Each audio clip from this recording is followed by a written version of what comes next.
Stay hungry, stay foolish.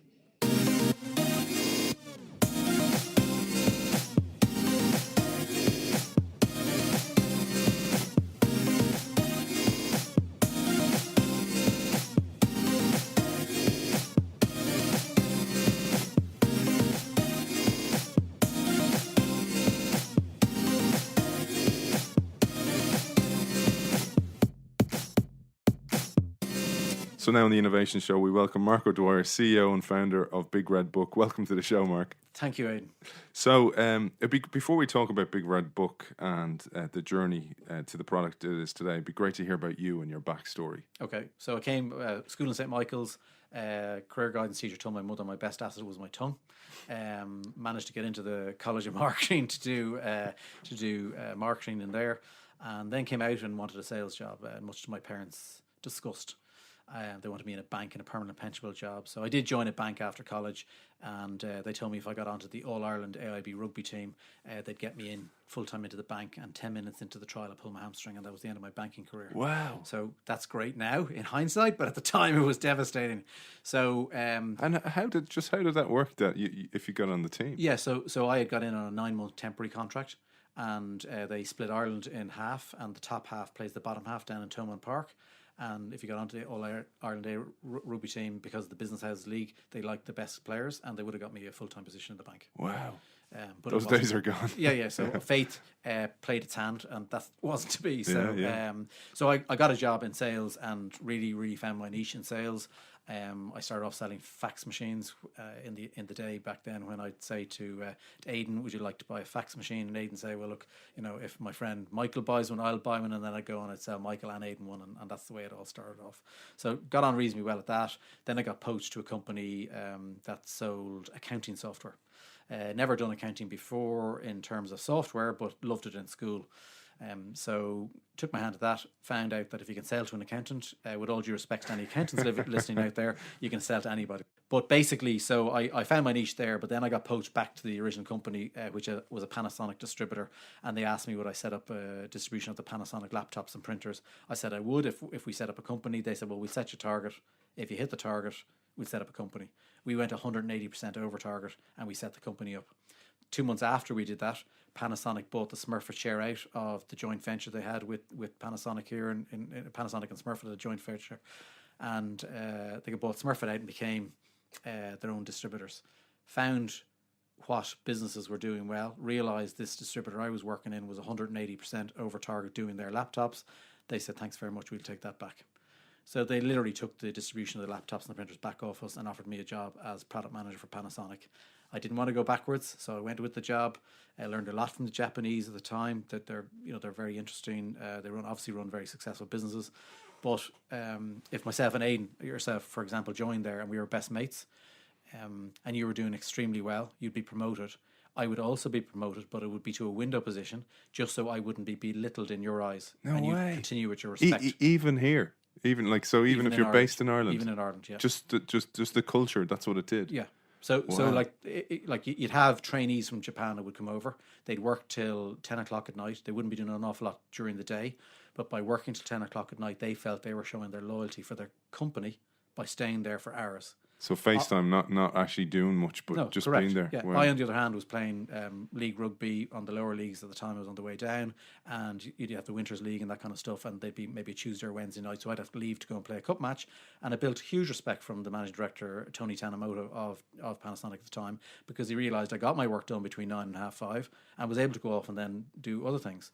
So just a note on that. I'm going to tell people about this because your time management is famous. So I was supposed to interview Marc. I'm going to tell him. Okay, embarrass me on air. So I was 5 minutes late, and I texted and said, Marc, I'm going to be down to you in about 15 minutes. Is that all right?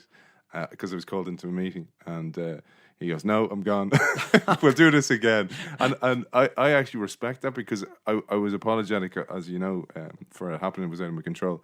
But I actually really appreciate that time management, because in business, and you know, some startups are a bit lax on that. Yes. And a bit, you don't get anything done without doing the work. No. And the more efficient you are, the better you are. And that's why I was so respectful of it, because I had more respect for you as a result, because there's so much wasted time, and you see it in so many companies, and particularly the older the company is, and that FaceTime thing is a perfect example. Just there for the sake of being there, rather than actually going, I'm going to be ultra efficient with my time. So sorry, a little segue there. Yeah, no problem. Yeah, so yeah, I'm big on the time. So after my time Panasonic, it kind of suppressed my personality, to be honest with you, and it was always in the back of my head that I set up my own business.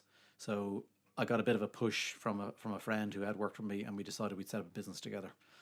So we set about that. I had the background in the accounting at that stage. He had the background in office equipment. So we basically set up a company which was all things to all small businesses. So offering them everything from a fax machine to ink cartridges to paper supplies to their software to PCs to networking, everything. And that's the way I started in life. It was £2,500 I started the business with, and just the two of us. We leased a van. We sold everything. I had a wife that wasn't working at the time out of the home. I have to be very careful how I say that, because she worked at home, and it's as important working as it is working at home. And we had a 6-month-old baby, so it was quite a challenge. Did you started up with that? I started with that, but I'd also just moved to a much bigger house because I was doing reasonably well in the company prior to Panasonic. So I had a bigger mortgage. I had a big mortgage. Yeah. So it was. So what year was it? 1991. So just you were well before the crazy days. 91 I bought the house. 92 is when I set the business up. January 12th, 1992. So you had a startup. You had another startup which was the 6-month-old. Correct. And you were freshly married, another startup. Yeah. So juggling those things. Yes, correct. Amazing. Yeah. So it's a big risk, and it was quite a challenge. So, we had targets back then that we had to hit certain gross profit by a certain date in the month.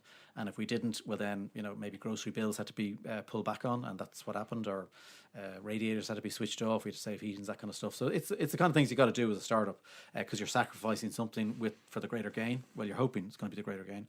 Anyway, fast forward 2 years, turns out we're losing money. My partner's doing 23% of the business compared to my 77%. So I said to him, look, you're going to have to not take a salary until you've covered your costs. And 2 weeks later, he came back and said, I'm leaving. So he left me. The advice we were given by all the professionals was just to liquidate the company. I didn't feel that was morally right. So I said, no, I will actually pay back the debt that we owe. And I took it on. It took me 3 years to pay it back, £935 a month for 3 years, along with paying the mortgage and doing the bills. But I'm still in business, and that's 24 years later.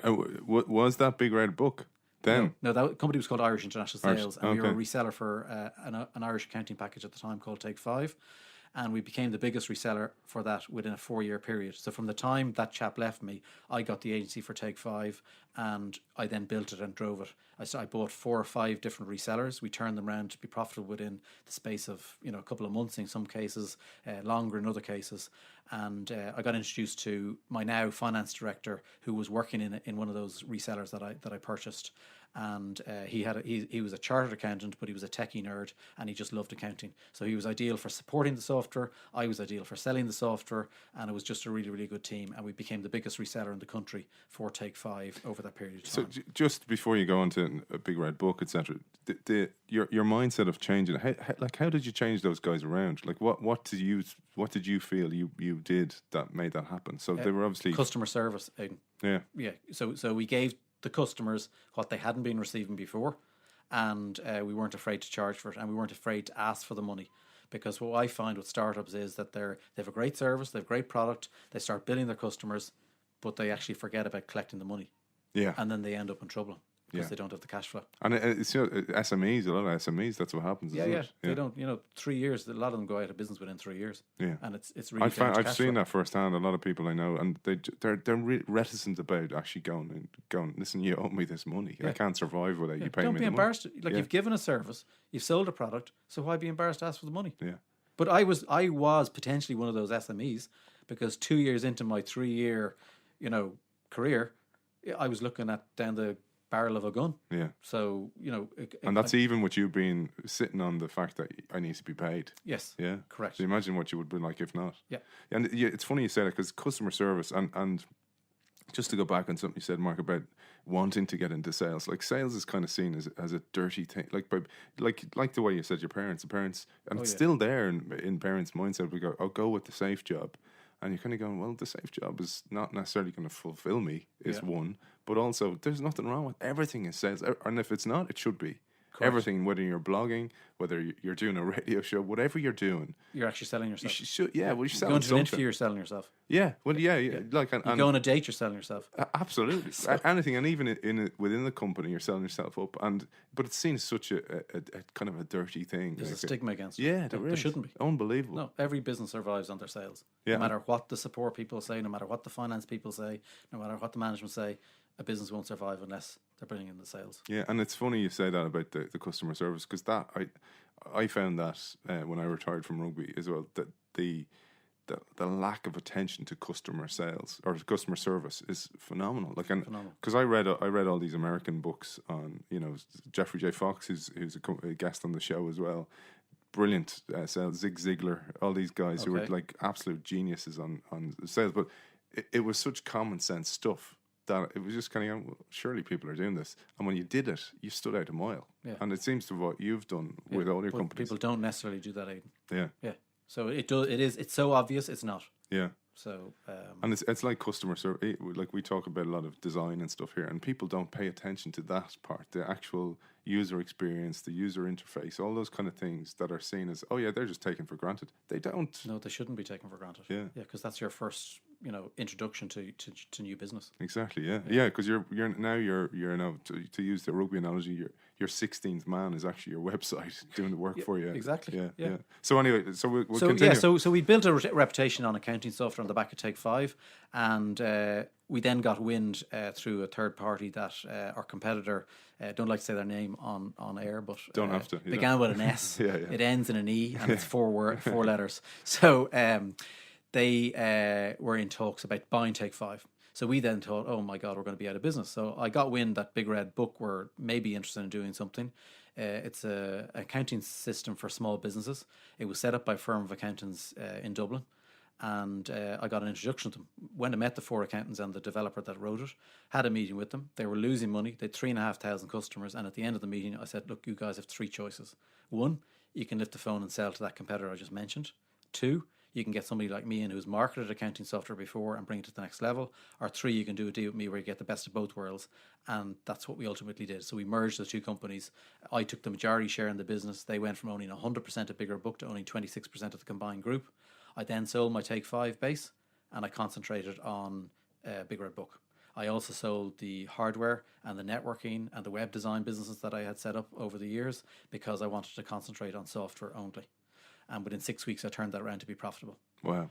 We had a BES to repay the following year, and we built it up to create so much cash we were able to do that as well. Brilliant. Because that's another thing, you seem so regimented almost with the mindset, because focus is the other thing, because you can't keep all those plates spinning on sticks. You can't give, it's all about what you give your energy to. Yes. And you went, okay, it always reminds me of Steve Jobs coming back to Apple on the second act and going, cut that, and that, because they're not profitable, and I'm going to focus on these products, and we're going to absolutely focus. Well, there you go.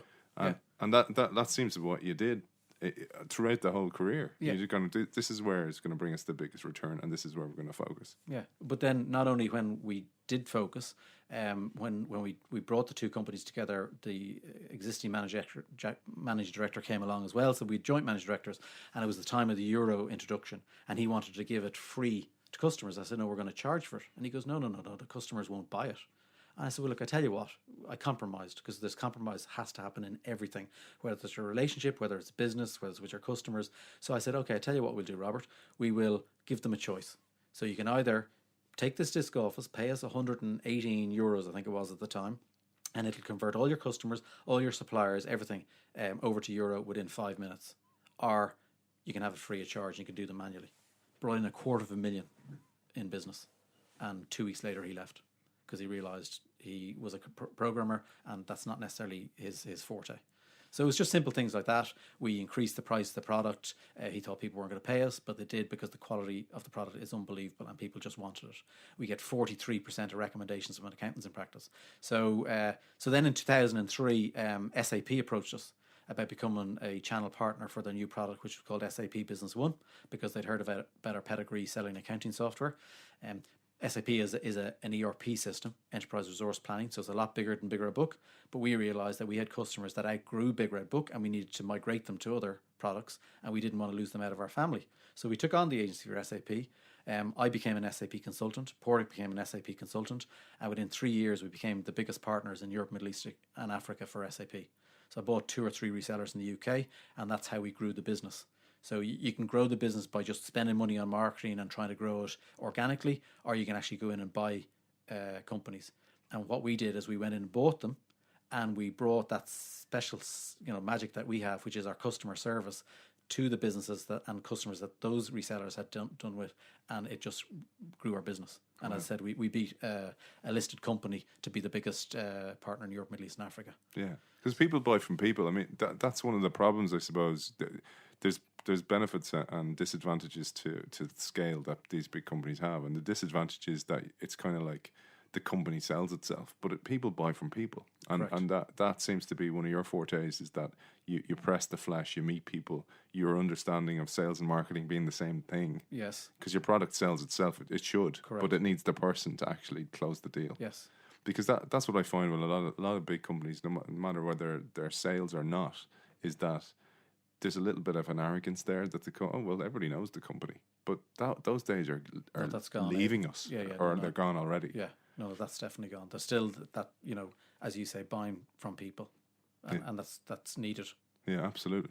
So basically, then 2007 comes along, and my sales manager, who's working in the business, wanted to buy 20% of the business. So I said, look, you can buy 20% of the SAP part of the business, but the bigger book was just generating cash. So I said, you're not getting any of that. So we agreed a deal, and then 3 weeks later he came back and said, look, I want to buy the whole thing. I said, well, it's a different conversation, different price, but I'm up for the conversation. And he basically bought the SAP business off us. We had 150 SAP sites across Europe at that stage, and 22 staff. And in February or March 2008, he bought that business and extracted it from our company. Wow. So we were left then with Big Red Book and cash. More focus. And we didn't know what to do. So we kind of lost a little bit of ground at that stage to our competitor.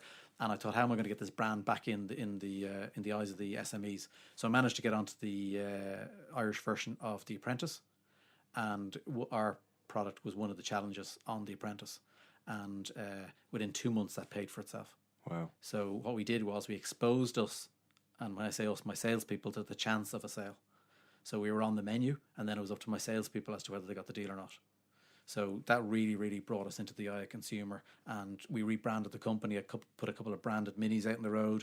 We put red carpets in the office. I put in a red chair because we wanted to live the brand, the red brand, and that's what we did. Yeah. And then in 2009, we went to an Enterprise Ireland seminar about moving your product or service to the cloud. It was given by Marc Appleby, who brought Salesforce into Ireland originally, and he had 20 key metrics on whether if you have a suitable product service to go to the cloud. And he said if you hit 60 to 70% of them, you should be moving to the cloud. And we ticked 100% of them. Wow. Now we're going back, Aidan, to the time when people didn't really understand the no, cloud. The cloud's only really in our mindset in the last 2 years, I think. Yeah, but people listen to that now. They are in the cloud and they understand it. But back in 2009, they didn't. So we felt a little bit like Christopher Columbus. We were finding new ground. And I remember distinctly, Enterprise Ireland, obviously tried to bring the experts in and all that kind of stuff. I remember going to a seminar given by a UK expert, and he started off, and at lunchtime he pulled me aside and he says, would you mind not coming back tomorrow because you know more than I do? So, that's where we were at. We had to completely change the company. It was a 360-degree change, because not only you're not selling a product that's going to be loaded on a local computer. You're selling something that's going to be loaded somewhere in the ether. Yeah. You're not charging them up front for their product. They're essentially renting it. It's a software service, SaaS. Yeah. Your salespeople are now not selling something for €1,000. They're selling something for €25 a month. How do you compensate them? How do you motivate them to sell that? So it's. And when was this? What year?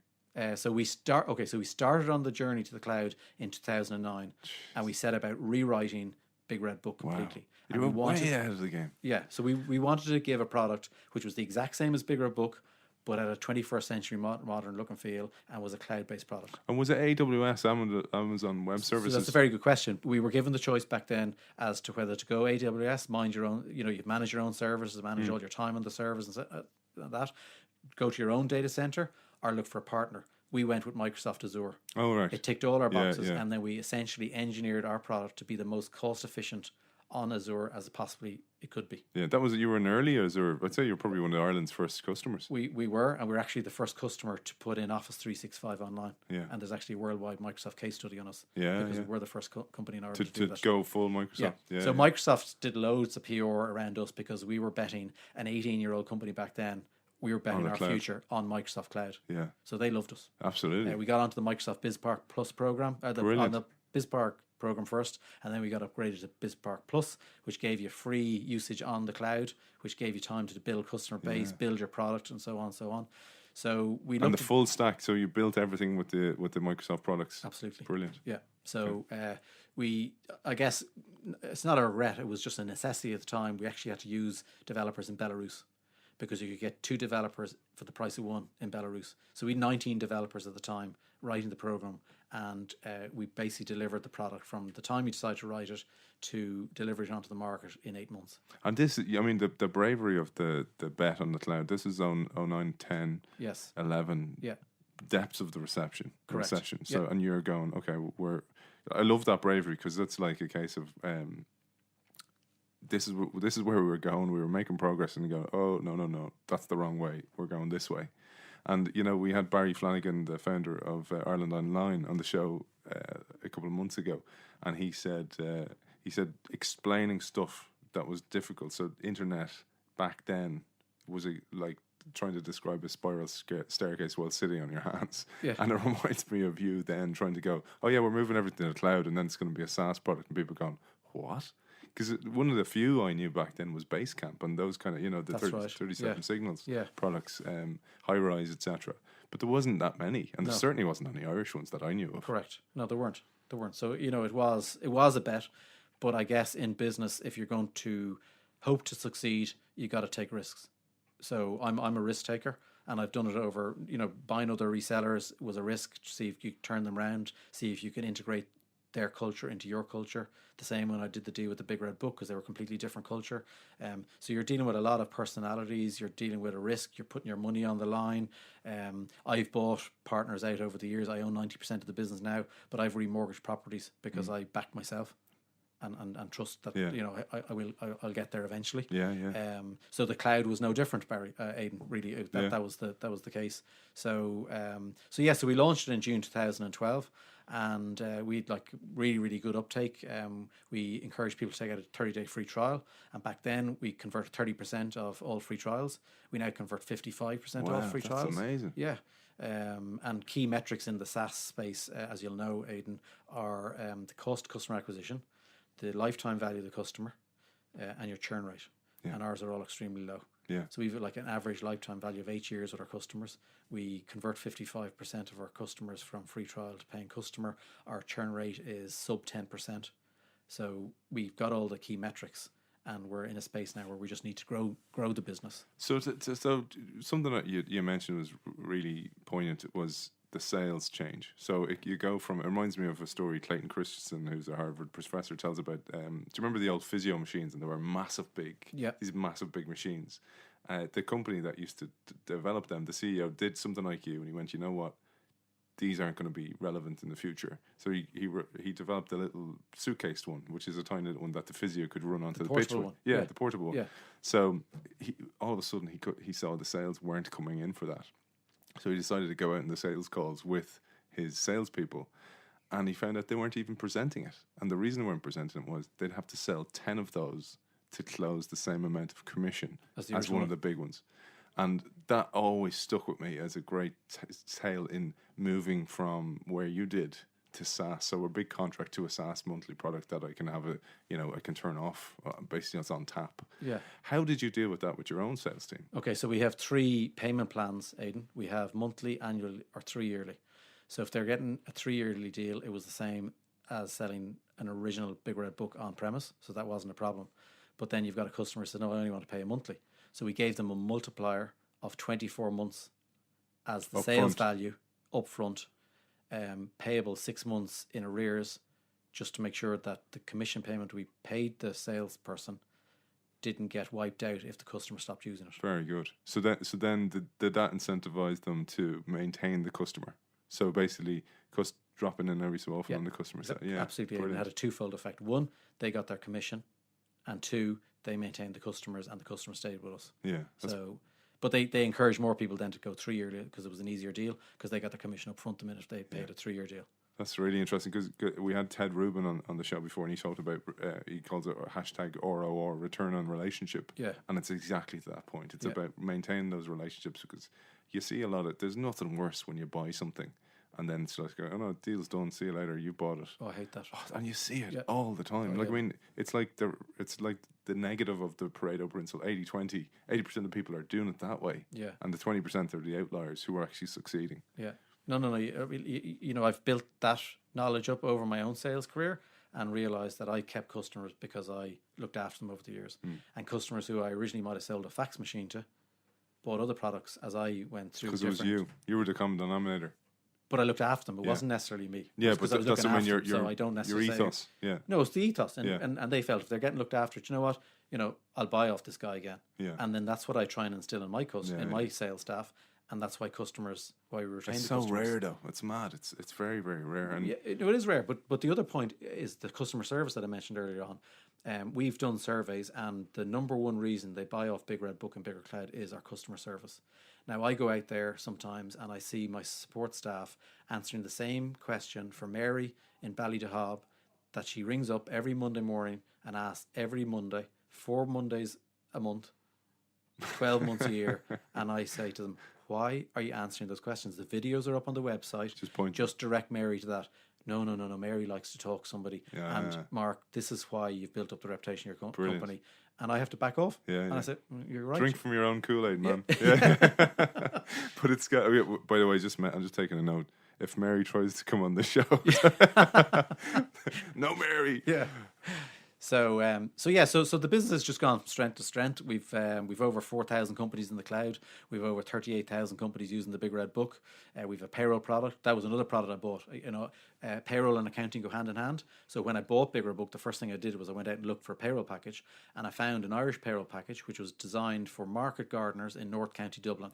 So normal payroll, but a slight tweak to PRSI for picking strawberries and potatoes. So we bought that company. And we bigger bookized it, made it simple, and we've something like 5,500 companies using that. Wow! So what's different about that one then? It was just different for the market gardeners at the time. Yeah. Because it was fine for you and me, PAYE workers, but market gardeners at the time paid less PRSI it was some farming grant. I don't know. I don't understand it, but this company, they had 40 customers and they sold this payroll, and I bought the IP and bigger bookized it. And I said we went from whatever 20 or 40 customers to over 5,500. Now that grows every year. Brilliant. So it's looking at the right products and marrying them in. And the space we're in now is we're becoming more a fintech company. Yeah. Because you've got the conversions of everything. So you've got we've linked up with Centennial and NuaPay for a direct debit system, because the banks are synonymous about making it very difficult for small businesses to actually get direct debits to get their customers to pay them. With NuaPay, we can give a customer who only has 2 customers with direct debit the ability to pay it by direct debit.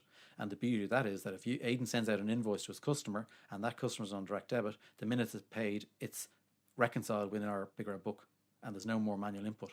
Yeah. And so we're cutting down the amount of work required by the small business owner who actually doesn't know bookkeeping or accounting but knows their service or their product. Yeah. And we're making life easier for them. They know what they have in the bank, they know what their P&L stands at on a daily basis, and they know what they owe the VAT man. Brilliant. And because we had Paul Rowan, who's author, the PSD expert. We had Paul on the show, and we're talking about the move to API driven economy, and you seem to be, again, like you did back in 2009, going, okay, well, the cloud's coming, the API economy's coming, I'm going to be ready for that when that happens. Because I mean, it's going to be a case of where do you put the plug? So the plug goes to the tax man for the return. Plug goes to PAYE system, and then to the payee, and everything's going to be working, and it's Lego bricks. Correct. And you've seemed to be to use the Wayne Gretzky quote about skating to where the puck is going to be, not where it is right now. You're preparing yourself. That's what you have to do, Aidan. As a leader, you've got to look to the future. As an agile company, we're not large. We can actually do that and make those plans so that we're able, when our customers require it, to provide what they need. Yeah. And one question on it is, so I use an artificial intelligence PA, right? Okay. So Amy Yeah, Ingram. I got Amy's invite. Oh, did you? Yeah, I Brilliant. did, Oh, yeah, yeah. Okay. works Did fine. we do it with the? Yes, Oh, okay. yeah. So Amy kind of got me thinking, because there's other just to explain to listeners, basically it's an AI, a chatbot who arranges your diary for you. So she looks at your diary and she arranges with the invite. I actually, one part of it that I'm a little bit uncomfortable with is the lack of the human piece, which would not work for you, I'm sure, because of actually arranging that your own diary. But it does save a hell of a lot of time. But what that kind of got me to look at was, there's other parts coming, like, so there's going to be AI to replace your payroll. So, but it doesn't matter for you, because you're actually laying the platform for the AI to do all that work for Correct. you. It's the person who's going to lose out, who's looking after that. Yes. Have you thought about that world? About the automated world. Yeah. Yeah. I mean, that's all. That's what's going to happen. Yeah. The convergence of all the banking, of all the payrolls, and all the revenue, automatically taking it from the systems automatically without having to do a bi-monthly return. That will all come together. Yeah. And if we're not prepared for that, we're going to miss out as a business. Yeah, I'd say you're one of the few that like, it hasn't even got like, even that, PSD2. I'd say so few have looked at that. Oh, they haven't. Yeah. Yeah. I mean, I met a banking consultant this morning, and he's looking at putting in debit cards. So as a start, but these smaller banks that are popping up, I think is a Mondo in the UK is quite a buoyant one, where when you set up a business, you go to two people. You go to your accountant, you go to your bank. The banks make it a little bit hard for you to actually set up an account from the start, but all these startup banks are taking the easier services that the banks make more complicated and simplifying the hell out of them. Yeah. Yeah. And they're a lot more profitable because they don't have the large expenses that the banks have. Yeah. But then that's all going to become seamless, and then it's stitched into all the accounting platforms, into your Office 365. We're already linked in with Office 365. Yeah. We already have smartphone apps. So if the guy's out on the road, he can actually go to Aiden, look, you owe me €1,000, and Aiden say, sure, look, I never got that invoice, Mark. You can email the invoice there off your phone. Brilliant. Aiden, it's in your inbox. Can I have my money, please? In fact, I don't need my money. If you just sign here digitally, brilliant, it'll automatically take it electronically out of your bank account. Fantastic. And how do you manage? I mean, like, if you think yourself as the kind of conductor of the orchestra, and so you have your sales team, your customer service team, the future as another part of the company, and then your software team. Is that it? And your accounting team. So are they the pieces to the pie, the different sections of the orchestra? Yeah, pretty much. And how do you what's your advice for CEOs? Because we have a lot of CEOs and founders of companies who listen to the show. For them, from your experience. Well, my experience, and I probably I don't want to tell people how to suck eggs, but very early on I realised employ people that know more about an area than you do, and then if they do know, let them off and do it. So, don't be, if they make mistakes, they can always be corrected, but don't just relinquish control and let them go. You're employing them for a reason. Trust them and let them get on with the job. Yeah. Hold regular meetings and then maybe give your input, but try not override things. So I've promoted a sales manager with me 11 years to COO, and she was on holidays for 2 weeks, and we brought in a new girl who's a customer success representative. So what's that? Basically, when Aiden signs up for Big Red Cloud, 12 months later your renewal's coming up, and Aiden might have used it for 6 months and then just got lost in his business and forgot to do his accounting. So what the customer success does is it rings Aiden in time and starts hand-holding Aiden through getting through his accounts and getting back up and running, so we get a new renewal in 12 months' time. But she's so good at it, she's lots of time to telesales. So the new sales manager said, I think she should do telesales. I said, yeah, go ahead with that. And then my chief financial officer comes and he said, look, Mark, Catherine should have been involved in that decision. She's COO. You shouldn't really made that behind her back. And I said, you're right. So I emailed the sales manager, said, look, we'll hold off till Catherine comes back from holidays and let her make that decision. Yeah. So I was losing control of myself. I'm trying to get back control. Well, you're probably just trying to move fast. I was. I unfortunately moved very fast. Which is in your blood. Yeah. But the point is that if you've got somebody in the position to do something, don't disrespect them and let them get on. And I know, like, I've done it myself, and you forget. You actually, it's not a malicious thing. It's just like kind of going speed, and you're going to go just because you strike me as the guy who makes the decisions quickly, very quickly. So because you don't want to waste time, but and sometimes that's what happens as you get bigger. So I don't want to be critical of big organizations, but I understand that the bigger you get, it's almost like, I used to be able to touch my toes. Now I'm wearing a fat suit, Yeah. and I'm trying to touch I my can't toes. even get as far as my knees. Yeah, because there's lots of all these different pieces of the pie I have to get through to actually touch my toes now. Yeah. So I totally understand that. So what do you see as the future then for Big Red Cloud and Big Red Book? So there'll always still be a need for on-premise because the broadband coverage isn't exactly the best in any country. Big Red Cloud, we really hope to make a global brand. As it stands, it will work in any English-speaking country with the same accounting rules as the UK and Ireland. So straight off, there's 50 Commonwealth countries where it'll work. Slight tweaking, in Australia it's GST, not VAT. We've a language block in the back of it, so we can convert the front end automatically. Wow. So there's 9 European countries that have the same accounting rules as Ireland that our product will work in. So it's all about marketing. It's not really about accounting software.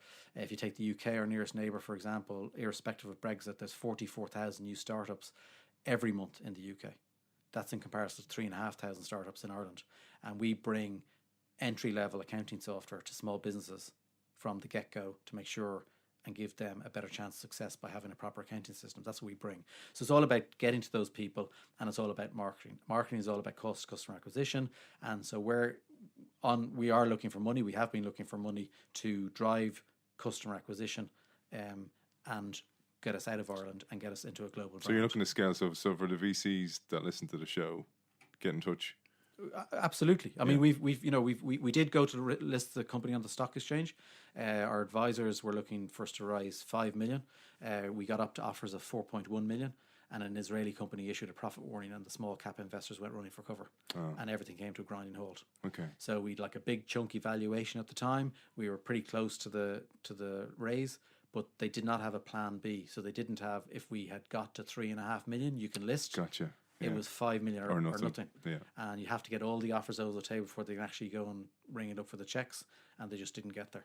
Okay. So we do have the ability. Our cost of construction is very low, and it's all about spending money on marketing, and there's a hockey stick effect. So some of the investors don't necessarily get it, that their money's going to be spent on marketing, which will cause a negative EBITDA effect in the first 12 to 18 months. Sure. But after that, then you get this massive kick because of the length of time customers stay with us. Of course. So we're, if there's a VC out there, we're looking for somebody who understands that, gets it, really wants to grow a company, and understands that the SaaS companies, the valuation is extremely high. Yeah. 85% of our revenues are recurring. Yeah. So it's a really sweet business. Yeah, it is. Sounds amazing. And your vision to spot, even like the Market Gardener's product and going, we'll have a bit of that. Big Red Book eyes it, as you say. And your vision even to move to the cloud so early is fantastic. So where can people find you and get in touch if they want to, Mark? BigRedCloud.com or BigRedBook.com. We're based in Glenageary in Dublin. And I'm Marc, MARC, at BigRedCloud.com. Welcome any emails from anybody. Okay, perfect. Well, Marc O'Dwyer, CEO and founder of Big Red Book and Big Red Cloud, thanks for joining us. Thank you, Aidan.